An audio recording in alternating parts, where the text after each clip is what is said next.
ദൈവീത് ഞങ്ങളുടെ മോളുടെ ജീവിതം തകർക്കരുത്. ഞാൻ എന്ത് വേണമെങ്കിലും ചെയ്യാം. നിങ്ങളെ ഞമ്മക്ക് വിശ്വാസമില്ല കളക്ടർ. നിങ്ങക്ക് ഓന്തിന്റെ സ്വഭാവം തരാതരം പോലെ നിങ്ങളിങ്ങനെ മാറ്റി പറയും. അതുകൊണ്ടല്ലേ നമ്മളിങ്ങനെ പുതിയ പുതിയ ഐഡിയ ആയിട്ട് വരേണ്ടി വരുന്നത്. ഞാൻ പറഞ്ഞല്ലോ, എന്താന്ന് വെച്ചാൽ നമുക്ക് ആലോചിച്ച് വേണ്ടത് ചെയ്യാം. ആർക്ക് വേണം നിങ്ങളെ നക്കാപ്പിച്ച? ഇനി ചെറുകിട ബലപേശനൊന്നും നമ്മളില്ല. നമ്മളെ ഷാനുവിന് അവകാശപ്പെട്ട എന്തും നമുക്ക് കിട്ടണം. അവകാശപ്പെട്ടതോ? അതെ, അവൻ ജീവിച്ചിരുന്നെങ്കിൽ ഈ മുഴുവൻ സ്വത്തും അവൻ അവകാശപ്പെട്ടതല്ലേ?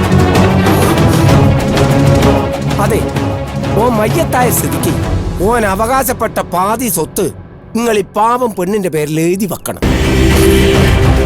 നിങ്ങള് എന്ത് മര്യാദകളായി പറയുന്നേ? ഇതിൽ പര ഒരു മര്യാദ നിങ്ങൾ അർഹിക്കുന്നില്ല.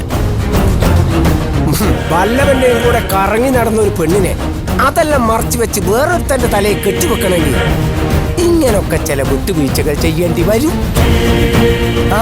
അത് നാട്ടു നടപ്പല്ലേ. ഫാത്തിമ, അവരച്ചിയും നായരും കൂടി എന്താ വെച്ചാ തീരുമാനിക്കാം. പാവങ്ങൾ ഓർക്ക് കുറച്ച് സമയം ഞമ്മക്ക് അനുവദിച്ചു കൊടുക്കാം. ഒന്നുമില്ലേലും ഓല് ഞമ്മളെ ഷാനുവിന്റെ ബന്ധുക്കളല്ലേ. കോട്ടെ കളക്ടറേഴ്സ്, അക്രം ബലാലി ശുക്ര.